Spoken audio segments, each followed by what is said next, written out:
You can't outrun your reputation. That was good. Yeah. Yeah, if you're an asshole, I mean, everybody's gonna know about it. As everybody's watching is going, "You're an asshole."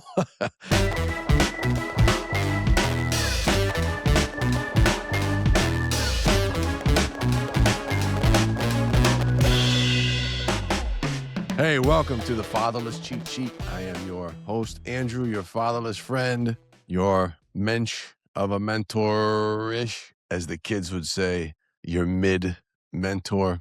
I don't think I have the stones to call myself a mentor of any kind. I think if I've proven anything on this show or extended anything on this show, it's the fact that I still haven't figured it out. I'm a work in progress, and every day is a learning experience, and those challenges keep presenting themselves in different ways. I think there are way too many people that call themselves experts. I'm just the guy sitting in a freezing cold shed, sharing stories and a couple of little chuckles with you about my experience. And maybe, just maybe, there's one or two of you out there that can extrapolate and find some solace in that in some way. And that brings me to our topic today, which is advice. My old man used to say, we're going to talk about advice today. Advice is tricky because it comes in all different shapes and sizes. A lot of it is well-intentioned. Some of it's not. Some of it's delivered in a very judgmental way. So you run from that advice or that person delivering advice. Some of it is quiet and subtle. Some of it is behavior-based, and they don't say anything at all. And I guess the best kind of advice is sound advice, calmly, non-judgmentally delivered sound advice. I hope that we can sort of go over that a little bit today with some of these little tokens I have, some input I have from some of you, some listeners, some viewers sent in some my old man used to says. And I hope that we can have fun doing it, as always, because, boy, if you can't laugh, you're doing something wrong, and you should try to rethink how to do it. I would say that let's dig into this and let's give it a shot. Thanks for joining me on the Fatherless Cheat Sheet. Okay, guys, we're back. I won't take too many cigar puff pauses today, although we could edit those out, I guess. But I want to get started on saying I had a fun dad's night out last night with Dino and a friend of ours named Lance. He's a great guy. I'm talking about him a little bit. Inevitably, when we go out, Dino and I, when we go out alone, we talk about a little bit of everything. It winds up a lot on the kids. It's about life and stuff like that. I'm sure when we get older, we'll be like that table of older folks who all they talk about is afflictions and directions. If you ever put your ear out there, as I do, I'm a people watcher, I can't help it. Put your ear out there and listen to a table of older folks together talking, old friends, which is beautiful, lovely.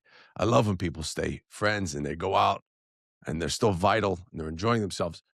But for the most part, you hear a lot of conversation about how they got there that night, just the logistics and their afflictions, what's bothering them, what's ailing them. But honestly, I think Dino and I already kind of do that to some degree. But whatever, we're getting a scotch older, but we'll leave it at that. But anyway, Dino's friend Lance, who they played basketball with, I met him a few years ago, and he's just a hell of a guy. He's a hell of a guy. And he's a great dad. And sort of inevitably, when the three of us get together, we often talk about our kids. He's got a couple kids that are a little bit older. Dino's kids are sort of in the middle, and my kids are the youngest. So it's an interesting thing to talk about because everybody has different experiences at different times and places. And Lance has now done almost all of it because he has a couple kids that are in high school and one on her way to college next year. And she's a very accomplished basketball player. Shout out Alexis. She just had her 1,000th point at her high school. And he was telling us all about that story. And he's so prideful. And he's such a great dad and such a great coach to her. And she's a great mom as well. From coaching her from when she was a little girl, he said she started when she was in second grade or something like that. And he's a great basketball player himself. The guy's a brick shithouse. You don't want anything to do with getting on his bad side. Although he's the sweetest guy in the world, his arms are about the size of my head, and he's also quick under the basket, so he's pretty fierce. And boy, is he a competitor as well. We always have fun talking sports, but I got such a kick out of hearing him just glowingly speak about his daughter and her accomplishments. And the one thing that stuck out to me was since she scored her 1,000th point, which is a major, major accomplishment in high school basketball, she has a banner now. Oh, her name is on a banner up in the rafters there. And if she ever loses her confidence or is struggling in a game, he said he just looks at her and then sort of looks up at the banner. Her name is on the banner, like, hey, you did that. So come on, you got this. And I just thought that was such a nice, subtle way to encourage her without saying anything about it. Just sometimes we need that reminder of who we are, of who we are.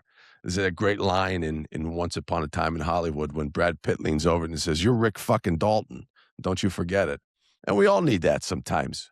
So we're talking a little bit about that encouragement, whether it be gentle, whether it be overt, and talk to Lance a little bit and to Dino about what their dads used to say. And unfortunately, this past year, Lance lost his dad in a very, very sad, tragic way. And I was sort of with him not far after that. And he was just devastated because he and his dad were so close.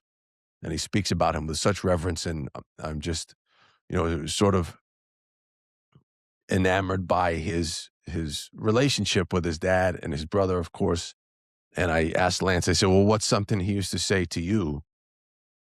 Piece of wisdom. And he said his dad would just always say, in the simplest terms, just do the right thing. Do the right thing. And he said he always had that with him. Obviously, to this day, as a great father and great man, he keeps that with him. And it was just a really nice conversation between dads and going through similar things at different stages. And I always enjoy his company anyway, because we shoot the shit and we have a good time, and he's just a good guy. And obviously Dino is my BFF. So we get together, we have a good time. I think I ate a couple too many long hots on the pizza last night, and maybe one too many whiskeys, but that happens. I mean, I don't have the restrictor plate built in. So if I go, I go. Anyway, so we're going to get into this a little bit. Personally, speaking of Dino, and he mentioned a couple things about his dad, who I speak about somewhat regularly, who was just such a wonderful man. And I learned from him just by looking at what he did, how he handled himself, how he was around other people with regularity. He would run into my mom at the bagel store many, many years ago. He would just pick up her breakfast, just little things like that, just mensch, kind gestures and just quietly. And I remember I said something in his best man speech many years ago. I talked about his dad quickly, and I said, when you're good or you're good at something, you don't need to tell anybody. You just do that thing and you do it well. And he just embodied that beautifully because he just sort of was the guy. And Dino lost him when we were in college, unfortunately. But Dino is a great model of his behavior and a great reflection on him, I should say, as a man, as a father. And so Dino also said that the way he encouraged him was, I'm sure he said things and he taught him so much about life, about everything, finances, business, but he would just give him that quiet fist pump and say, you got this. Again, just needing that encouragement. Sometimes we need that encouragement to get pushed sort of just over and past those breakers to get to that next thing that we're doing. And it's okay. It's okay to need that. Shouldn't be looked upon in a negative way, if you get my drift. It's not a failure on your part to need that push. So, and one of the other things I said in Dino's best man speech, which I read to him via voicemail every single year on his anniversary. I don't think he wants me to do that. I don't think he's got the memory, the Verizon memory for me to do that every year. We got to upgrade the system there so I can finish the whole speech. I usually get cut off. Anyway, I also said that Dino, who I confide in and talk to, was was like a Jiminy Cricket on my shoulder. I always think about what he would say and do, even when we were younger, and then after college and stuff like that. Because he was always a good, very very even keel, very rational. I can be a little bit irrational and impulsive. I'm getting better. I always say that Dino and I are like a delicious black and white cookie. One side tastes one way, the other side tastes that, but together we make a nice big delicious cookie, even though we're very opposites. But anyway, enough about that. I want to talk about, I got a great piece of advice a bunch of years back, and I think I mentioned the TV show Stickman. I co-created, co-wrote with my writing partner about the baseball school I worked in. And at the time that we were really getting it on its feet and attaching talent to it, as you have to get anything done, Adam Ray came along. Great Adam Ray. He's all over the place now. And the deal was that for him to come on, and I could tell you how the sausage is made. It doesn't really matter. The show's, I don't think, going anywhere anytime soon. But for him to come on, he was going to have to take basically the role of me, the lead role, and I was going to have to acquiesce and get the hell out of the way. Now, knowing what I know now, of course, is a no-brainer. Go put baby in the corner. At the time, it was a really tough pill to swallow because I put so much into it. It was some semblance of my life, obviously caricatured and exaggerated, but it was a really hard decision at the time. At the time, I was still moonlighting, bartending for someone named Charlie Wands. Shout out Charlie Wands.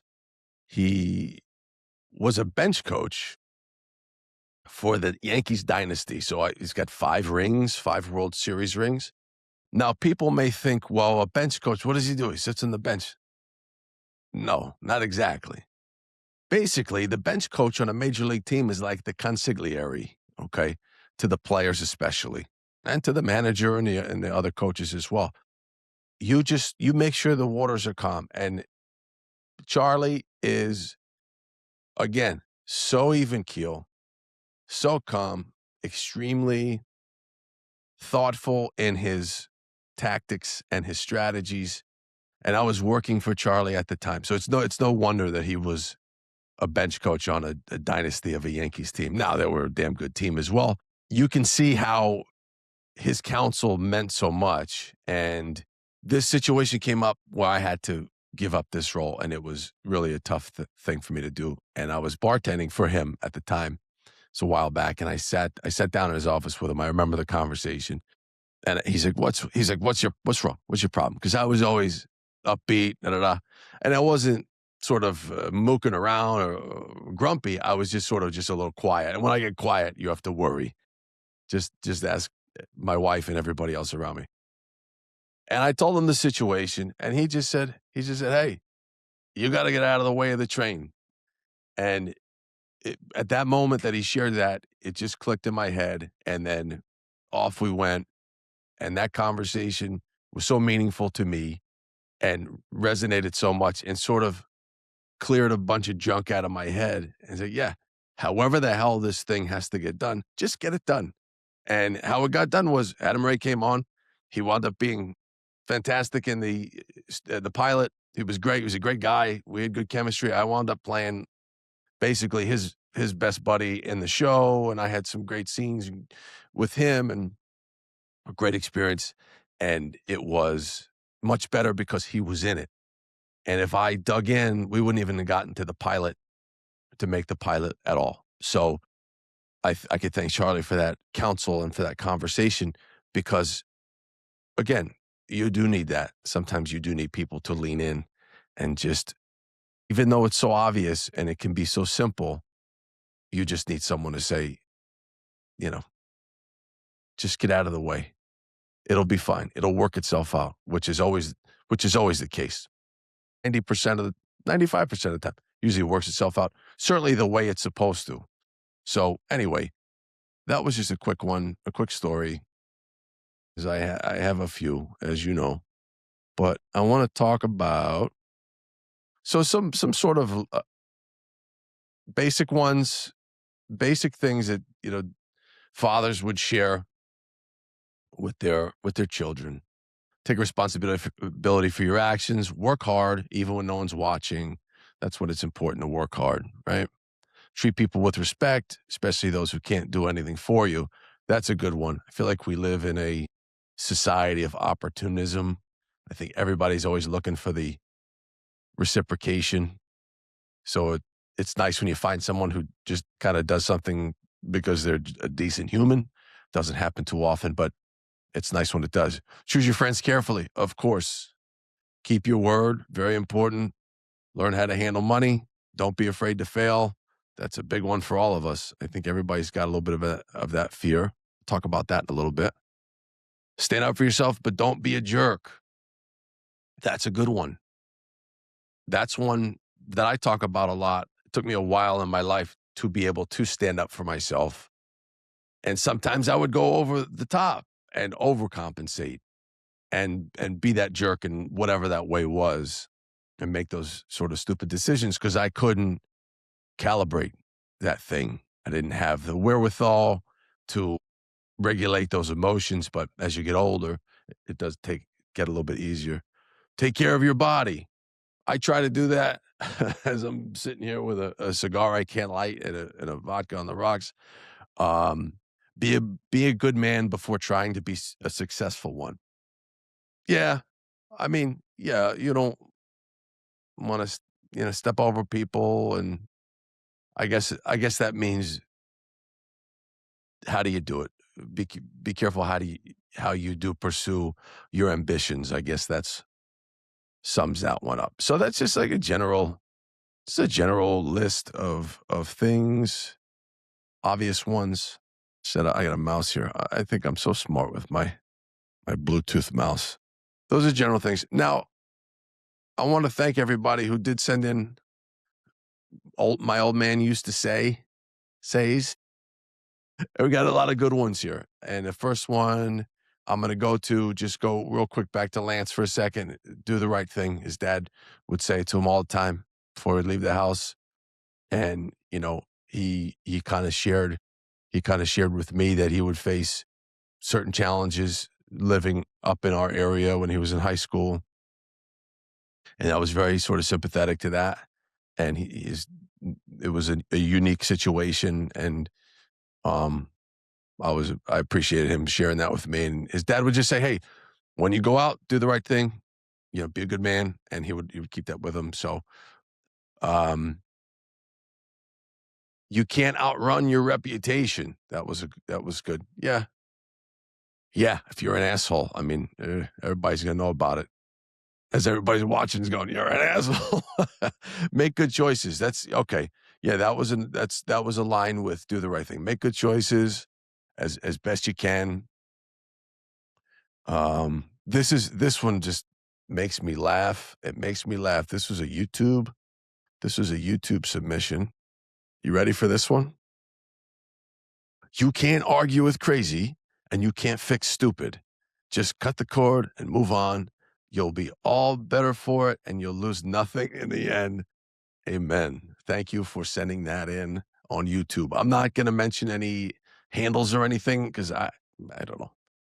But that was really funny and so true and so apt. Handle your business before you talk about it. Yeah. I think a lot of people talk about a lot of stuff and don't do much about it. Hey, I'm a shit talker as well sometimes. Again, I've I've tamped that down over the years. I've gotten to a point where I try not to share anything until there's something cooking, really something brewing, or it's unavoidable because it's out there. Like this podcast. I think this is the 21st episode or something like that. And I was psyched that I did 3. So let's keep it rolling. If it sounds too good to be true, it usually is. Yeah. Like that Nigerian prince saying he's going to give you $1 million, but you need to send him 100,000 first, right? Or you're dating Harry Styles.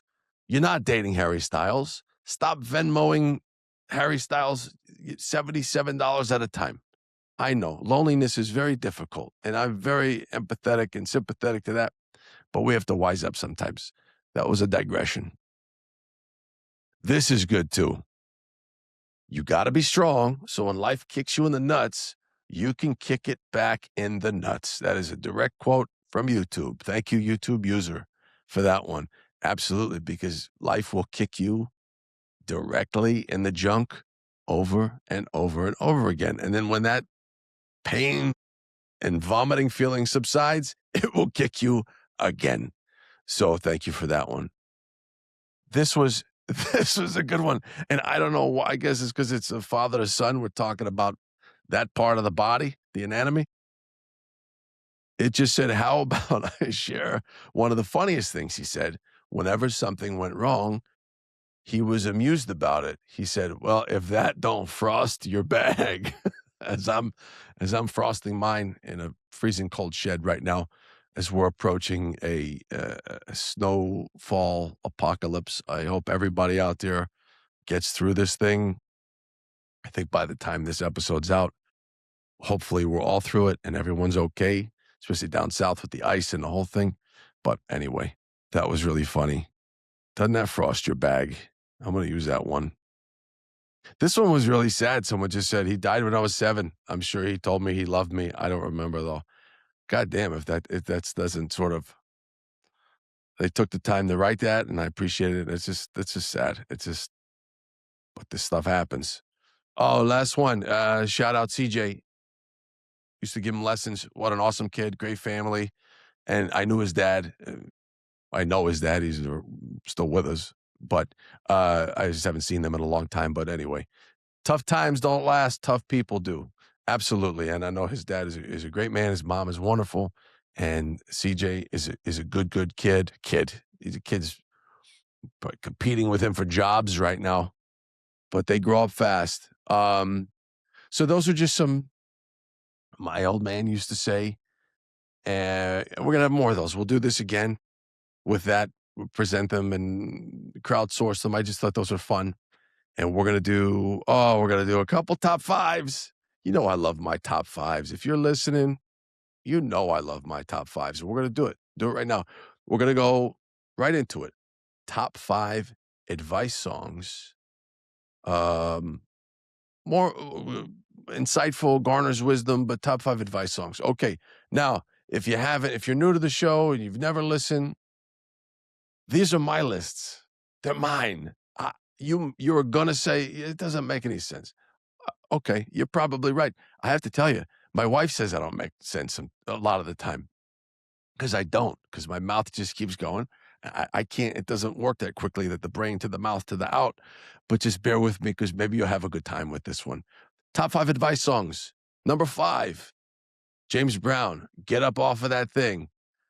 Well, get up off of that thing and dance till you feel better. Get up off of that thing and try to relieve some pressure. Is there any better advice on the planet right now than that? Things are haywire, crazy. Get up. Let's go. Let's dance a little bit. Isn't that a good message? I love that. I love that song. I love James Brown. I love James Brown. I know he had character issues and stuff like that. He wasn't perfect, but goddamn, was he an entertainer and entertaining, and just, he's a wild dude and came from nothing. He came from absolutely nothing, had only talent on his side. And my God. Okay. Number 4, The Waiting by Tom Petty. Little context to this one. The Waiting is an incredible song. I love Tom Petty.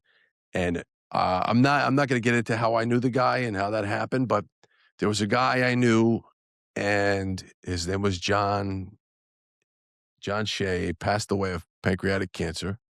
And I was speaking to him, and he said to me, as like a few weeks before he died, he said, you know that song, The Waiting by Tom Petty? I said, of course I know the song.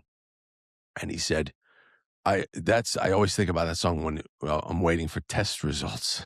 We all get impatient. I can be very impatient. When I'm being impatient, I try to think about that. Try to think about John waiting for his test results about this very pretty final thing that's going to happen to him. Final diagnosis. It was not good. Anyway, I just think that song is very enlightening and, I don't know, revelatory, if you will. Number 3, this one's a little lighter, thank God. The Gambler, Kenny Rogers.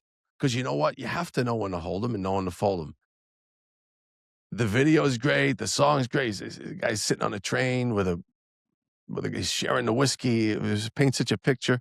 And then the guy was so wise, because the guy, from what you think about, what you hear in the song, the guy lived 100 lives, that guy. Like a cat, whatever. They have 9. But I love that song. Isn't that a great one? The Gambler. Number 2, it could have very easily been number 1. It's called The Nights by Avicii.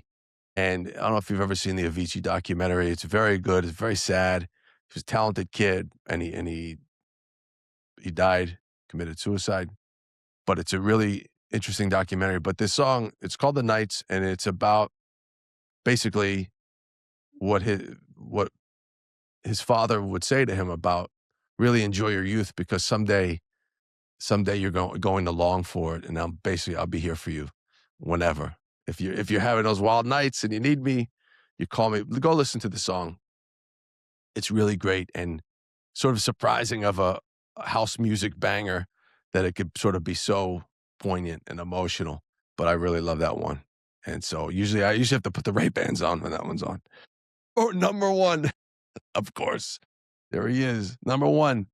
That's Life, Mr. Frank Sinatra. Is there a better song to encapsulate this rocks? We're spinning on this rock, and things are good and bad and up and down and left and right. And you're shot down in April and you're flying high in May, or the opposite.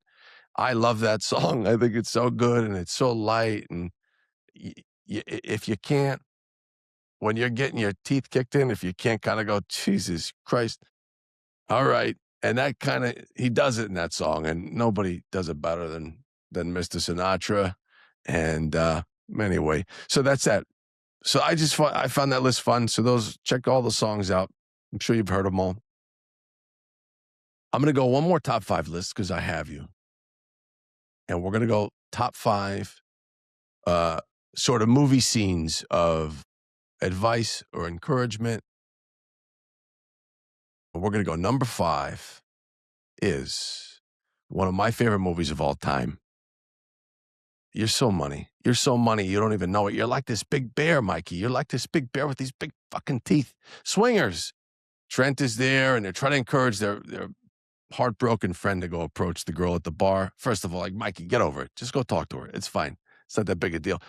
Does that even happen anymore at bars? Do guys go up to girls or whatever? I don't know. Or do they just text? Do they airdrop stuff? I have no idea, no knowledge of this. But it's such a great scene, and it's so funny because Swingers is a movie. Vince Vaughn is so dubious in it. He's like this hot shot, and he's full of shit. But he actually cares about Mikey, and I think it's just one of those things, one of those funny scenes that I thought of. Number 4, in Forrest Gump, pretty much everything Mama Gump ever said to Forrest, I think she was dropping knowledge on him constantly, and I think he ate it up, and he would share it with the world, which was so sweet and so wonderful. And who doesn't leave that movie on? That's, for me, it's a leave on movie when I catch it. Forrest Gump, Mama Gump, may she rest in peace. Sally Field is still alive. I'm talking about the movie. Number 3, Bronx Tale. This one's interesting. The saddest thing in life is wasted talent. Amen. Amen. Because that fear barrier gets in our way. And we'll talk about that in a minute. But it was interesting in the movie because Cologino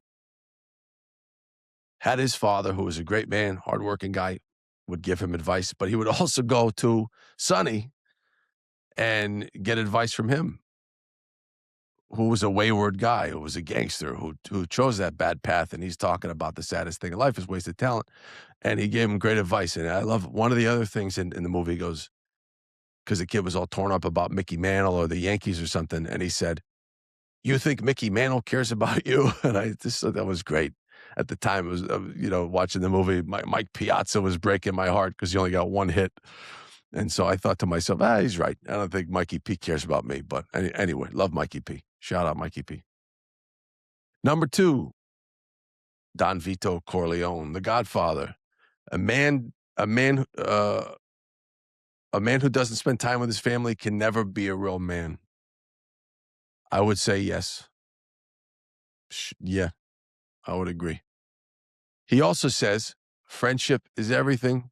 Friendship is more than talent. It is more than government. And I think from what I can derive from that, I think what he meant was relationships. We talk about that a lot on the show. Relationships, they outlast money, skill, institutions, of course. I think that's what makes things go around. Number one, Rocky Balboa to his son in Rocky Balboa. It was a great scene, actually. What his son Milo Ventimiglia played his son in that scene, and it says, "How hard can you get hit and keep moving forward?" Yeah, that's because that's life. You're just gonna keep getting like frost in your bag, kicked in the nuts. It's gonna happen. It's gonna happen a lot, but you got to get up and you got to move forward. As hard as it is, as much as you don't want to. Also, honorable mention at number 1, anything Mickey ever said to Rocky, and there was a great scene and speech with Mickey and Rocky, and Mickey's giving him the glove, the cufflink that he puts around his neck, and basically Mickey's speech, he's telling Rocky, he's like, "You gave me purpose. You gave me purpose to live, to stick around longer." And Rocky says something like, "Nature is smarter than we think." It's just another great line. I think he's underrated as a writer, Sly. But what it was interesting in that is like he says to him, not only will you be able to fight, but you'll be able to take care of yourself outside of the ring, which really is a metaphor for fatherhood and what I want to do and provide for my daughters. And I think a lot of this show is that. I think that they'll be able to watch this someday. So anyway, I'm just going to leave you with a couple quick things. A couple of my favorite quotes, my favorite things I've gone to over the years. Just quickly, good men aren't weak. They're dangerous people who say no to themselves. And boy, when you know what you're capable of and don't do it, I think I think that's a good thing. So I certainly can identify with that. This is a big one for me. I love this one. Comparisons are the thief of joy. I know that's sort of ubiquitous, but I love that quote, and it's the truth. I don't keep up with Joneses. I don't care about the Joneses. They're doing what they want to do. I don't care. I root for the Joneses. They don't care about me. I root for them. We don't need to meet. Also, last one, when people tell you who they are, believe them. And that's a great one. And I will leave you with this. Talking about fear and talking about what you want to do. I'm really talking to myself as well, as I've said this before. If you're out there, 1 or 2 people listening, and you want to do something and you just can't pull the trigger for sort of ambiguous reasons, having nothing to do with practicality, just do it. Do the thing. Don't put it off. Don't put it off anymore. I'm serious. Just do it and dive in and put your chin out there for the world to punch you right in the face, because this thing just doesn't last long. And I implore you to do that and follow your heart and do the whole thing and do it with gusto and passion and get knocked down, because who cares? And don't be embarrassed. And don't worry about what anybody else thinks, because honestly, as I've said 100 times, nobody's looking. Nobody's looking. And if they're rooting against you, let them root and stack the chips up on your shoulders like that. But that was a little advice, a little my old man used to say, and I had a great time doing it. I hope you enjoyed it. I hope you had a couple laughs as always. Please tell everybody to like, to subscribe to this show. Let's build this little community we have of fatherless and whatever. What you don't have to be fatherless. You could just enjoy what we talk about, because we're going to have some great guests coming down the pike. Follow us on Instagram. Follow us on YouTube, and reach out. Say hello. Fatherless Cheat Sheet podcast at gmail.com. And I will get back to you. If you reach out, I'll get back. We'll talk. We'll say hey. So I hope you enjoyed it. Fatherless Cheat Sheet. Thanks for joining me. Thanks for hanging out. Enjoy it. All right.